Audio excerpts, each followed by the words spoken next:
സംസ്ഥാന ബജറ്റിൽ വലിയ പ്രതീക്ഷ വെച്ചു പുലർത്തിയിരുന്ന വിഭാഗമാണ് സംസ്ഥാനത്തെ നെൽകർഷകർ. പ്രതീക്ഷിച്ചൊന്നും കിട്ടിയില്ലെന്ന് മാത്രമല്ല, സംഭരണ കാര്യത്തിലടക്കം അവ്യക്തതകൾ ഇപ്പോഴും നിലനിൽക്കുകയാണ്. ബജറ്റിൽ കടുത്ത അവഗണനയാണ് കർഷകർ നേരിടുന്നത് എന്നാണ് പൊതുവെ ഉയരുന്ന പരാതി. റിപ്പോർട്ട്.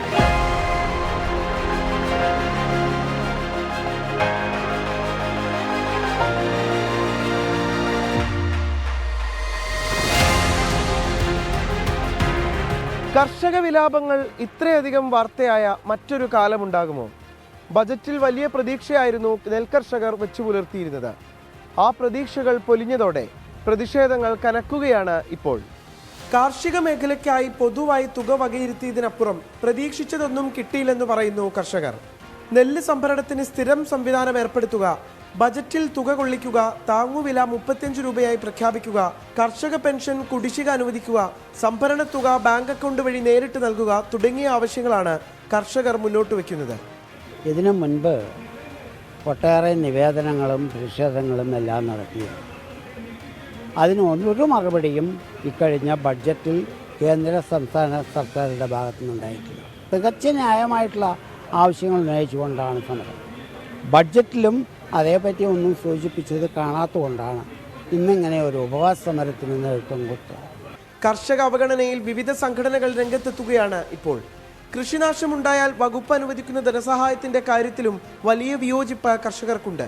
തുടർന്നും കർഷക അവഗണനകൾ തുടർന്നാൽ പ്രതിഷേധങ്ങൾ ശക്തമാക്കുമെന്നാണ് കർഷക കൂട്ടായ്മകൾ പറയുന്നത്.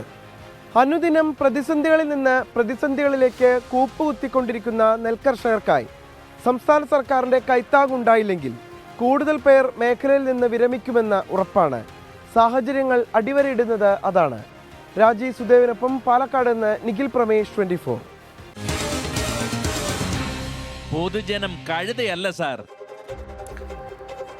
പദ്ധതി പ്രഖ്യാപനങ്ങളും പാക്കേജുകളും യഥാസമയം നടപ്പാക്കിയിരുന്നെങ്കിൽ സംസ്ഥാനത്തെ നെൽകർഷകരുടെ ജീവിതം ഇത്ര ദുരിതപൂർണ്ണമാകില്ലായിരുന്നു. നെല്ല് സംഭരണം വൈകുന്നതും കുടിശ്ശികയും കാരണം കർഷകരുടെ വീടുകളിൽ ദുരിതം കുന്നുകൂടുകയാണ്.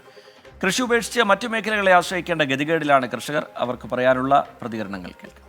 കഴിഞ്ഞ ബഡ്ജറ്റിൽ പാലക്കാട്ടെ നെൽകർഷകരെ പാടെ അവഗണിച്ചിരിക്കുകയാണ്.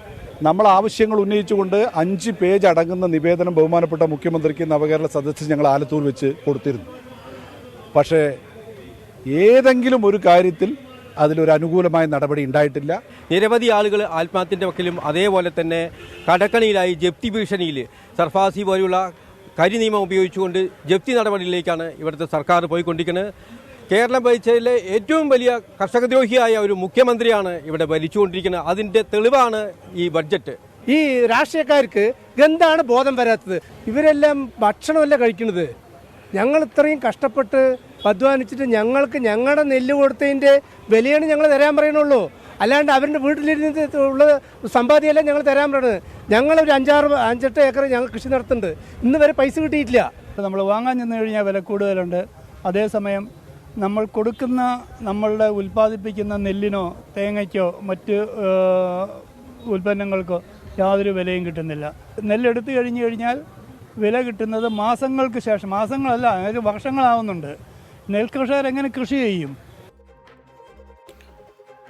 ഇപ്പോൾ ലഭിക്കുന്നൊരു വാർത്ത പ്രേക്ഷകരെ അറിയിക്കാം. അത് നേരത്തെ കേരളവും കേന്ദ്രവും തമ്മിൽ ചർച്ച നടക്കുന്നുണ്ടായിരുന്നു സാമ്പത്തിക പ്രതിസന്ധിയുമായി ബന്ധപ്പെട്ട്. അതിനുശേഷം ധനമന്ത്രി കെ എൻ ബാലഗോപാൽ പ്രതികരിക്കുന്നതാണ്.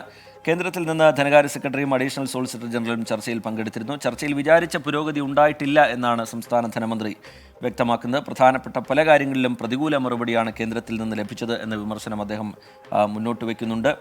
കേസ് കൊടുത്തതിൽ കേന്ദ്രത്തിന് അതൃപ്തിയുണ്ട്. നാളെ സെക്രട്ടറിമാർ തമ്മിൽ ചർച്ച നടത്തും. ചർച്ച വിചാരിച്ച പോലെ പോസിറ്റീവ് അല്ല എന്നാണ് സംസ്ഥാന ധനമന്ത്രി കെ എൻ ബാലഗോപാൽ പ്രതികരിക്കുന്നത്. ലോകത്തെവിടെയായാലും ഏത് സമയത്തും 24 വാർത്തകളും ഓഗ്മെന്റഡ് റിയാലിറ്റി പാക്കേജുകളും എക്സ്പ്ലെയിനറുകളും വിശദമായി കാണാൻ ഞങ്ങളുടെ യൂട്യൂബ് ചാനൽ നിങ്ങൾക്ക് സബ്സ്ക്രൈബ് ചെയ്യാം.